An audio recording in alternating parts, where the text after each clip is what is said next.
Welcome, everyone. Today we're going to be talking about your past failures, the things that have gone wrong, the setbacks, the road bumps, the things that didn't quite work out, the failures. I mean, whatever we want to call it. Here's the big thing: too many people, parents, entrepreneurs, people who are working away in their 9 to 5. They're really, each of you, trying to make the impact in your world that you can make.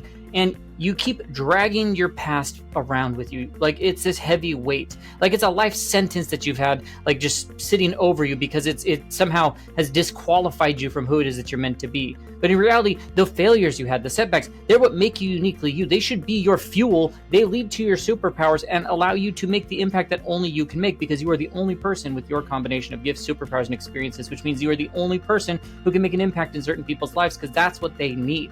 And so we're going to unpack that today. Now, of course, let me just say welcome. This is actually day 4 of the ultimate, 25 days to ignite your spark. This is our 4th video. There are 3 other videos we've done thus far. There's going to be a playlist of those you can go check out if you haven't already. So if you are new and you haven't had a chance to check it out yet, feel free to go check those out because they do build on each other. If you're back, welcome back. Super excited you're here. This is day 4, and it's amazing if you are still here, because once again, that's no small thing if you go through each of the days building towards how you find that spark, ignite that spark, and really make this year end as best as possible and make 2026 the best year it could ever be. You're building evidence to yourself that you're the kind of person that your old story isn't anymore. Like, you're building the new story of who it is that you can be, proof one day at a time that you're stepping into this new you, right? Now, as we've gone through these things, day 1, we woke up to the part of you that had been sleepwalking. Day 2, we went through real data, to determine, are you in survival mode, or what does that look like? And day 3, we started rewriting your story. Now, this is day 4, of course, so we're going to get right into the thing that most people spend their entire lives trying to outrun, and it's their past, it's their failures. Because the truth is, you can understand the patterns, you can catch your limiting beliefs, you can start to correct your inner narrator. But if you're still dragging around the weight of your past like it's this list of reasons that you shouldn't be doing what you're doing, or you're unqualified, or you can't go do that thing, then you never actually let yourself step into who it is that you're becoming, which is what the whole focus of what we're doing. Most people, they hide from their failures. They're going to shrink behind them. They're going to bury them. Work overtime to make sure somebody sees their part of the story. They want to get rid of the part that feels unimpressive or whatever it may be. But what if the exact thing that you're scared people are going to judge you on, the thing that you're hiding, that you're putting our performance around, what if those are the exact things that actually do qualify you? If the moments that you are most ashamed of are the moments that you built the real gifts that only you can use to make an impact in people's lives? What if every setback you think maybe ruined your chances, they were actually the true setup to who it is that you can become? And listen, I get it. Your failures are real. The consequences are real. The pain is real. I get it. I know it. I've done a lot of dumb things in my life. There are a lot of people I wish I could apologize to. In fact, in my book, The Giver Method, the very last page is a thing that's called the open apology letter to all the people that I've done stupid things to. Because you do things in your past. They happen, and you're going to feel the pain, and they're going to keep coming back up. Those shadows don't disappear, but we're trying to work past them, because inside those things are some of your best gifts. The real ones that came from real places. Now, if you're, a parent who still beats himself up for years where you were stretched too thin and you barely recognize yourself, or you're an entrepreneur who carries that sting, of a business that you didn't make, it's there, right? The business I had didn't evolve right, and I had to shut it down or whatever. Or maybe you're an employee who's been overlooked. You were let go, you're stuck, you're fired, whatever, and it's. You feel like sometimes maybe it reflects in who you are or in your value. And once again, the thing is, you're not alone and you're not disqualified. Every one of those experiences you've had has taught you something that you couldn't have learned in any other way. Yeah, sometimes it's man, I wish I didn't have to go through that. At the same time, you wouldn't have learned very specific things because of that. So today, we're going to pull all the gifts and superpowers out of those ashes and put them exactly where they belong, in your hands, not your shame, so you can go do work with them. Now, I usually like to do this at the top of the video. Totally forgot to. Welcome to the Giver Method channel. If you are new here, my name's Jake. If you're back again, welcome back. So let me properly introduce. I'm Jake Tauber. I'm founder and author of this book called The Giver Method. I mentioned it earlier. Right now, it's on sale. We just hit our 1-year anniversary of its release. And it has been an Amazon bestseller multiple times. It's made an impact in thousands of people's lives. I highly recommend you get yourself a copy. It's on sale right now on Amazon, so the link is in the description where you can go get it for as little as $2, I believe you can get it, $2 to $10 based off the version that you get. Do it before the prices go up. We got this great sale going on because of the anniversary. get a copy for yourself, get a copy for somebody else, maybe grab a couple copies, shoot me a message, and maybe I'll do something for you. Like, it will make an impact in your life. I promise you that. It's designed to help you to uncover your gifts and superpowers, create more value for people, have better relationships, and really live a more fulfilled life, more joy, more delight, and invite the universe to pay you back. And part of that is the fears and the imposter syndrome and the stuff that these failures that we've been dragging along with us. We want to help you to unpack that in very real ways. Once again, it's grounded in the fact that, like, I'm an entrepreneur, I'm a parent of 3, I've worked in that sea of cubicles just like yourself. So it's more like a guidebook, as like hey, someone who's been where you are, here's what you do to build your way to who it is that you want to become. So like I said, get yourself a copy. It'll make a big difference. Like I said, I've had all those seasons of life where I look at my past and I saw nothing but, I don't know, wasted time or wasted opportunities, years where I was teaching about, purpose, but barely living my own. I had virtues that didn't work. I had, relationships that I damaged like crazy. Ones that I wish I could take and fix and do something about, but they may be damaged forever. Or patterns that I just repeated, things I just kept doing that were stupid. I get it. But those same seasons, they ended up being the exact training ground that shaped who I am today. And so we're diving into that here on day 4. Like, once again, how you turn your gift, you find the gift in every failure you had. You identify the lessons in the hardest moments, building your failure resume that there's going to be, and how to talk about your past without shame. And no, once again, I'm not trying to sugarcoat things at all. And it's not pretending that the pain didn't matter, but it's about telling the truth. Your failures built things that success couldn't have touched. You had to have done it through failing. And so we want to uncover that and talk about that and talk about how you use it moving forward. Now, if you want to go deeper, like I said, you can go get yourself a copy of The Giver Method on Amazon. Links in the description. Pause the video. Go check out The Giver Method by Jake Talbert. Make sure you leave a review as a part of that. That's always a big piece. Go follow us on social media, Facebook, TikTok, Instagram, LinkedIn, under the handle of The Giver Method. If you go to thegivermethod.com, you'll be able to get on our newsletter list, check out our free resources. I'll put a couple down in the description, like our survival mode assessment we've covered before, or our Giver Roadmap. I've got a special coaching thing going on right now. If you're looking for one-on-one guidance, someone who's walked that path to walk alongside you, check out the one-on-one coaching. Could be the right time to do that so that you can start making next year the best year of your life. And if you have a stage, a podcast, an event, an audience, whatever, where your people could benefit from this message, let's talk about how we bring it to them in a real way that is applicable to them and they could start to put things into motion right away. That link is down below as well for speaking and podcasting, the coaching, the free resources, the book, all that sort of thing. Go check them out. And of course, make sure that you do the YouTube things if you haven't already. Subscribe to the channel, ring that bell for notifications, like the video, and then tell me, comment, what's one failure you're ready to reframe? And with that, let's get into it and talk about how these setbacks become the setup to where it is that who it is you're becoming. And so the first thing is what I just teed up there. Is the first principle or idea is the failure gift, recognition process. Finding the gift that you didn't know that your failure actually gave you. And most people, they don't slow down after the fact long enough to realize that those failures, that you've been dragging around, that they did leave something, because we're avoiding it, right? But there's a skill, a strength, a shift, a piece of wisdom that success couldn't have taught you, because you only remember the loss, the embarrassment, the money, the time, the disappointment, the tears, the heartache. You miss the part that you actually grew because of that. And so this first thing's about catching what failures have been building for you this entire time, not what they broke. And the moment you stop asking, why did that happen to me? And be like, man, what did it give me? Oh man, that changes things for you. When you're a busy parent trying to hold things together, an entrepreneur feels like, you're always one step behind, or someone, an employee feeling exhausted, trying not to drown. The last thing you want to do is revisit your failures. But once again, when you have this shift, when you're willing to look back with curiosity instead of shame, and you can see these qualities that have been sitting there, and ones that you could really start to ramp up. The G in Giver Method is all about your gifts and superpowers. Sometimes when you see it in that way, you're like, oh my gosh, I use it daily, and it gives you the motivation and excitement to go do more with it, to develop it and give it to more people. So here's what we want to do for this thing. All right, starting right now, you want to identify the gifts that have been hidden in your biggest failures. So what you do is, the first thing, you're going to grab a note, open your note app on your phone, grab a notebook, whatever, and you're going to write down 5 of your heaviest failures. And don't overthink it. Just list 5 things that they still make you wince when you think about them. You lost the job, the business didn't work out, the marriage ended, the season where you weren't present with your kids, the time that you let yourself down, the time that you messed up that relationship, whatever. Name exactly how you remember them. And then the second step is to go look for like gift mining as a part of that. And there's questions you can ask yourself where each failure, if you answer these honestly, it will start to show you things. Like the first question is like, what did this teach me that winning never would have taught me? Maybe boundaries. Maybe it taught you how alignment feels. Maybe it taught you like that you're stronger than you thought. Or second question is, how did this prepare me for something I'm able to handle now? Maybe I can show up differently in relationships now. Maybe I can lead my team with more empathy. Maybe I'm a parent who's more present. And then the third question would be like, what strength did this experience force me to develop?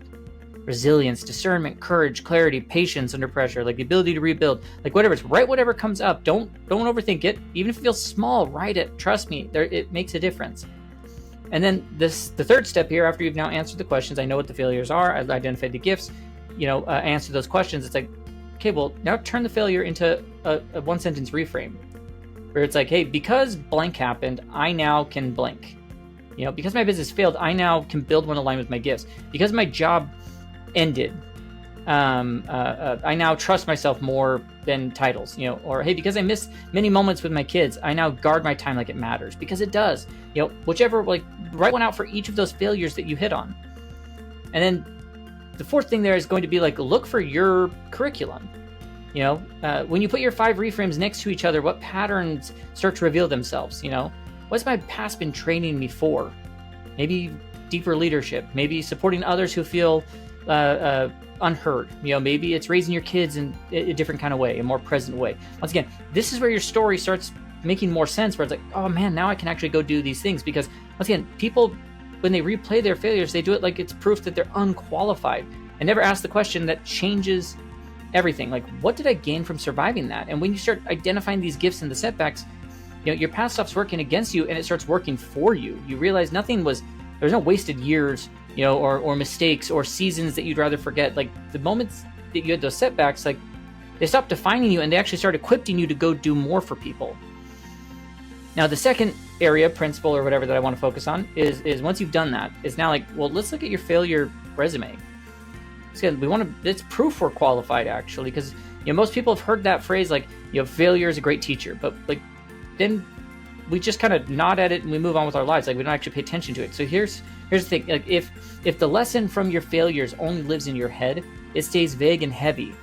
You remember all that embarrassment or the loss, the regret, but not the growth. And when you're busy in the ways that you are, as a parent, as an entrepreneur, someone working away, like burnt out, trying to keep the lights on, just trying to hold things together, like you don't have the time to carry all that extra mental weight that isn't helping you. It's actually holding you back. And so that's where this failure resume comes in. Like it's not a cute idea in any sort of way. It's just a simple like a real document that you can create that you're going to write down like, well, what failed? What did I learn? And how it prepared me for what I can do now. And once it's on paper in that sort of a resume stand, like you can't pretend it was just a screw up or whatever. Like you can't think that anymore. You can actually see like how it upgraded you along the way. So here's what we do. You're going to start right now. You're going to be creating this failure resume, which is, like I said, an actual document, a Google Doc, a Word doc, a notes app, a notebook, whatever. And you put 3 columns on there. The head of 3, the 3 columns, like the heading of each one's going to be the failure setback, what I learned, how it prepared me. Super simple, but this structure, it's magical because it forces your brain to move from something went wrong to like, this is what it taught me and this is how it made me more capable. Like that changes how you show up in the world.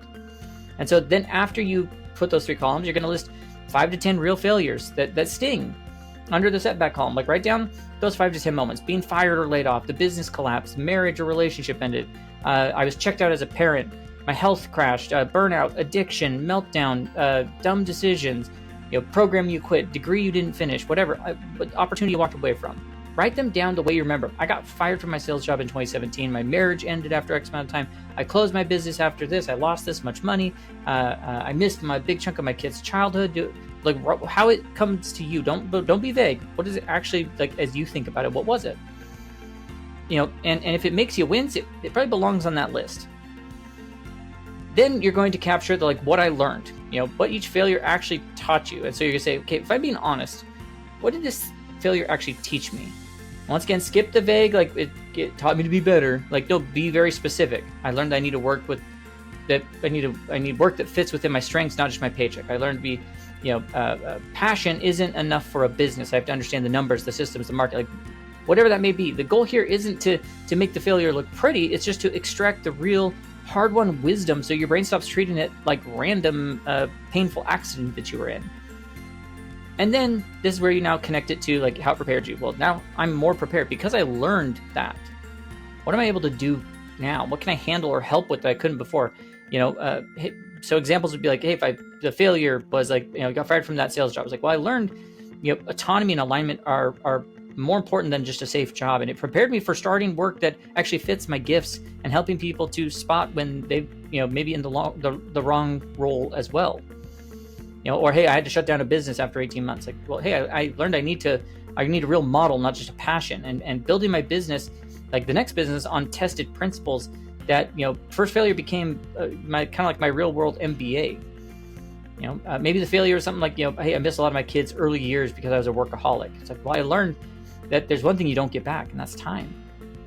And it prepared me like how fiercely I protect my presence now for me, my kids, and for other parents. I encourage them to rethink their priorities. Make the connection so obvious, like this exact failure trained me to do this exact thing. And then read that failure resume like from start to finish. Go through all of it. You filled out like these 3 columns. You've noticed what they are. Like look for the patterns, the themes, the upgrades that have happened because of that. You're going to see that the same failure that you've been using as proof that maybe you're behind is quietly building you with wisdom and empathy, boundaries and leadership that you could have never have gained. You see out loud, like, yes, like this resume, like these are the experiences that have now qualified me to be more capable now. My setbacks have me like set up to do more moving forward. Your nervous system, like it loves to hear that sort of stuff. Let it hear it because it actually impacts it in that sort of a way. And then you save it and you treat it like a living document. Over time, you're going to keep adding things. Like this isn't a one and done exercise. Anytime like you have that feel of like another failure come on, you can go back to like, okay, well, what did you learn? How has it prepared you? Who it now positions you to help that it didn't before. Once again, most people, like they know the theory, like, hey, failure teaches us these things. It's like, but they never, just 10 minutes to create the document that's like, oh, that's what it is. And it puts the shame, like it quiets it down. It clears up all the fuzziness. And this failure resume, it will change all that. Because it gives you the concrete, like written artifact that you can look at that's like, if your brain tries to draw you back into these like failure thoughts, it's like, well, no, here's what it actually did. It's carrying, like instead of carrying like a vague sense of your past as one long list of things like why you can't do something, you now have the proof in your own words that, hey, those setbacks, here's what they did for me. You aren't just surviving failure anymore, like you're actually putting it to work. And that shift is like, that's where confidence can really start to step in and you can start to show up differently to make a greater impact for people. Now, the third area that I want to focus on is like I call it the going from I failed to, to, hey, that trained me to, how you rewrite the story. We talked a lot about rewriting the narrative in the story yesterday. And the impacts of that from like rewriting the neuroplasticity, you're carving those new paths through the forest, right? If you know what I'm talking about, then you didn't watch yesterday's video where we dive deep into this.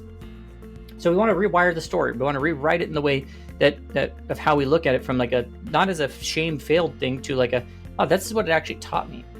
Because most people, like I said, they talk about them like it's a stain on their record, these failures, like, oh, it's this. And then they rush past it, they joke them off, or maybe you blame the circumstance or you avoid it altogether. But underneath that is I mean, let's call it what it is. It's fear and it's shame. But the way you talk about your past is the way that you feel about your past. The words we say out loud impact us so much. Every time, if you mention the business, that job, that marriage, the meltdown, like everybody, like it's like you're basically saying like, hey, this is proof I'm not enough, and your body hears it and it takes that in. And so this is about catching the way you tell your story. From that like it took me out to like it trained me, and it's a really simple switch, and it may seem really clear. But like when you go from like, hey, I used to think failure meant I was disqualified. Now I know it actually prepared me for what I'm doing now. Like, you're not sugarcoating anything. You're finally telling the truth, and that the pain was preparation, and it changes how you show up day by day with it.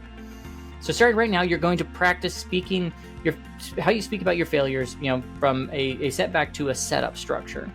So the first thing you do is you pick one of the failures we've been talking about, maybe one that you're willing to talk about out loud. You go back to your failure resume, choose one of those things: the job you got fired from, the business, the divorce, the burnout, the anxiety, depression, the stretch of time where you were absent parent, whatever. And write down like, hey, the failure I'm reframing is blank. And then you pick something that still has a little charge, but not the most traumatic thing. Usually you don't want to go after the biggest one right away. We're building a muscle, not like trying to rip it, right? So let's build this a little bit. So pick one. The failure I'm reframing is blank. And now we're going to write how you used to tell the story and be honest. How have you been talking about it? Do you minimize it? Like, yeah, that job wasn't a fit, so I left. Are you blaming them? That business failed because the market was going crazy. Are you avoiding it? I don't really talk about that season. Or are you defending it? Hey, I did everything right. It just didn't work out. Whatever it is, write a few sentences like in the old style, like not to beat yourself up, but just see the story you've been rehearsing, you've been telling yourself for far too long. And then third thing, now let's rewrite it.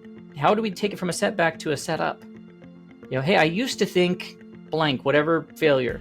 Now I know that what it actually taught me was I was prepared for blank. And today that shows up as this lesson or how I help.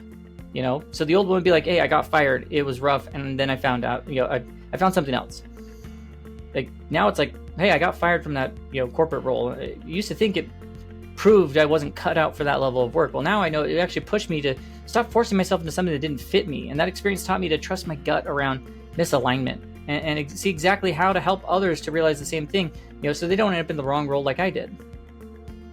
Instead of the old way of thinking, like my business failed and I lost all that money. It's like, hey, my first business I shut down after 18 months. And I used to think it meant like I wasn't qualified enough, entrepreneurially enough. Like I couldn't do it. And I know it was a very expensive MBA for me almost. Like it taught me the difference between passion and real business models, and the lessons guide the decisions I make in my work now. Maybe it's a mental health one. Hey, I used to struggle with mental health for a while, but I'm better now. No, change that. It's like, hey, I went through 3 really hard years of anxiety and depression. I used to think that it meant that I was weak. Now I know it gave me a level of empathy and understanding that you can't get from a textbook. It's exactly why I can sit, with people who are in really hard places, who need things, and I'm not trying to hurry them up or be like, hey, it's okay. Like the struggle trained me to hold space for them and be there for them in the way that they need it. So whatever it is, write yours out. And then the fourth thing after you write it is you say it out loud until it feels like you. Because reading it out loud, reading your head is great, but like we talked about this a ton yesterday. When you read it out loud, that's where the real shift happens. When you do it a few times, like you're gonna notice it's awkward, then you maybe tweak the wording a little bit so it sounds like how you actually would talk. But you dive deeper, you record your voice, in a voice memo, you listen to it. Like now your body, your ears, your whole body's hearing this, and it changes your program, it changes your wiring. You're forging that new path forward.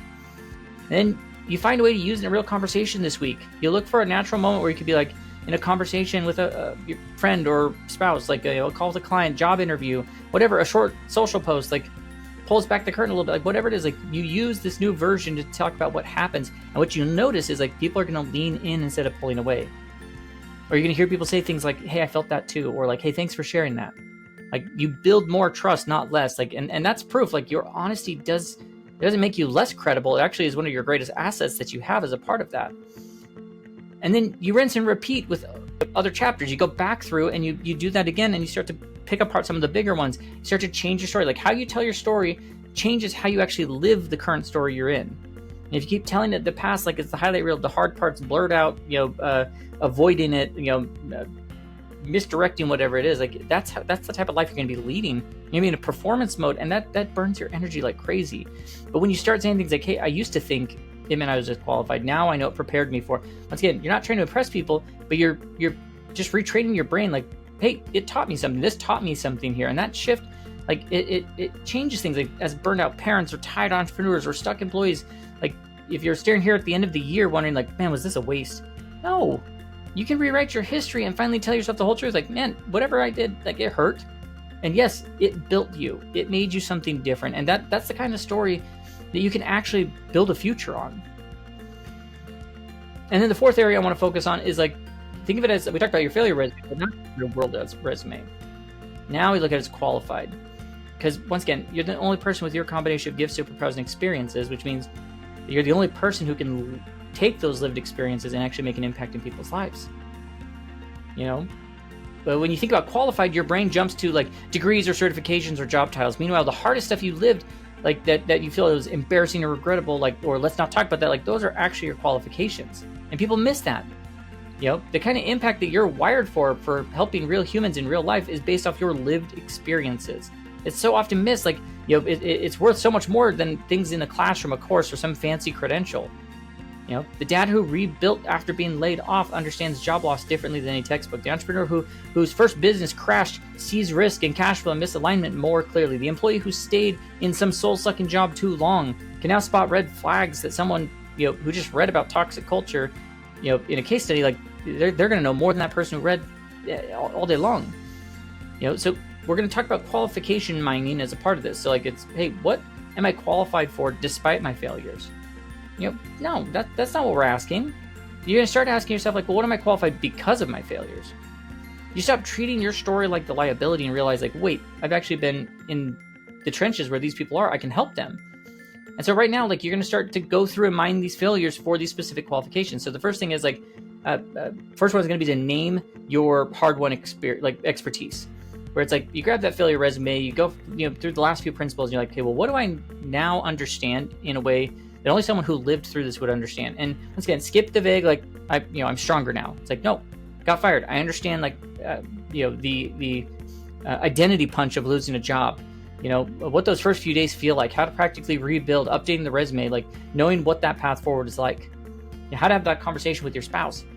Hey, I struggled with my mental health. I understood, what it feels like to function outside of, where I should be. Like I was falling apart from the inside. Well, now I know it helps. Like what it doesn't do, I now know how to talk to someone who is in that space and make them, not feel broken or weak, that they feel empowered. And so write yours out. Hey, because of the experience, I now deeply understand blank. And then decide who needs that wisdom. If that's where you start to flip it out to the real world.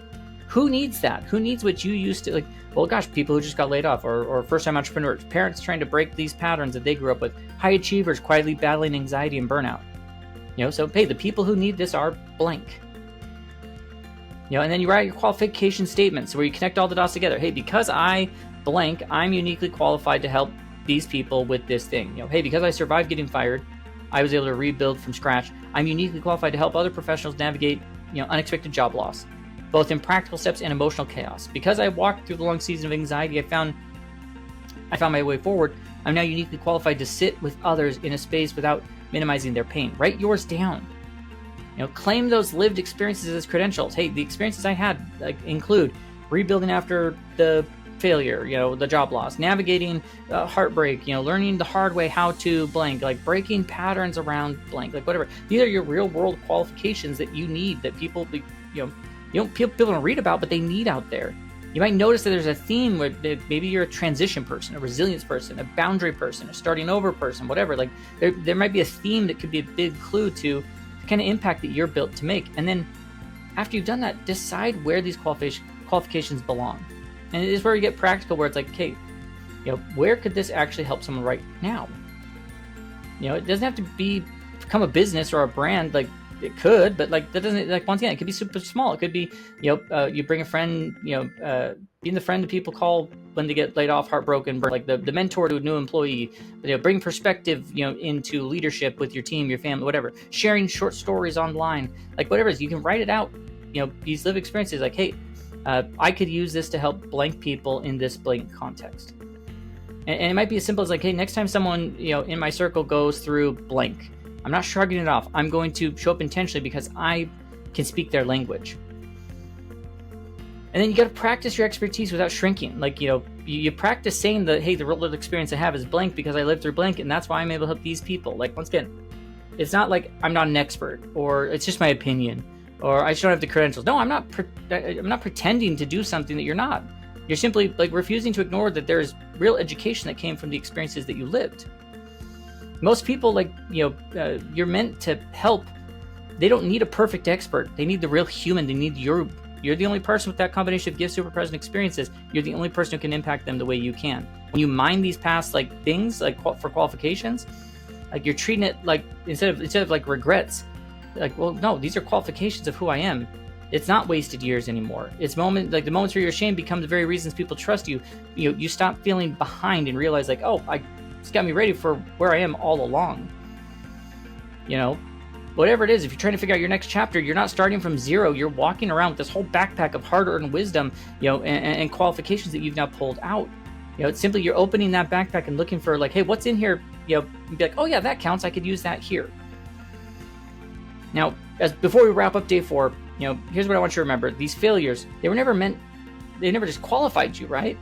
They were your training ground, the setup, the forge to build things that you couldn't have gotten any other way. And today you proved that to yourself. You pulled back, you pulled out the gifts you've been hiding. You started to okay, well, how do I build that failure resume? How do I start to rewrite the story with no shame, with more confidence? How do I start seeing the hardest seasons, what they qualified me for? You pick each of those things. So your move today is pick one thing we talked about. Add it, do the resume, write out your I used to think statement or the one qualification. Just start with one. Just start there. You're building momentum from there. Just start moving forward. Now, if you want to dive deeper into these concepts, that's where you're going to go get yourself a copy of the Giver Method on Amazon. Or like I said, link is in the description. It's on sale. Go get yourself a copy. You can go to givermethod.com, get all of those free resources, get on the newsletter list, look into the one-on-one coaching down below. We can talk about the stage podcast, me coming to speak at an event. That link's down below as well. Check out all those resources. We want to make sure you have the right frameworks in place to move forward in the way that makes sense for you. And then, of course, make sure you're subscribed with notifications on. Like the video, drop a comment what's, sharing one gift that you found from inside your failures, that you could share today. And tomorrow is day 5. And we're going to take this even further, And now that you've seen your past through this kinder lens, day 5 is about reconnecting with the version of you who survived it. And trust me, this one's going to hit in a totally different way. So, hey, it's December 4th. It's day 4 of this thing. You're here. You're showing up. I'm super excited you were here. And that alone, you've got evidence to your resilience if you're going through these. So with that, I'll just say we'll see you tomorrow. Please keep shifting, keep healing, and keep stepping into who you're meant to become, because the universe is waiting to pay you back for it when you start to really ignite this spark that you have ready to go and make that impact that only you can make. Check out the other videos on the channel if you need to, and hopefully you have a great rest of your day. We'll see you real soon.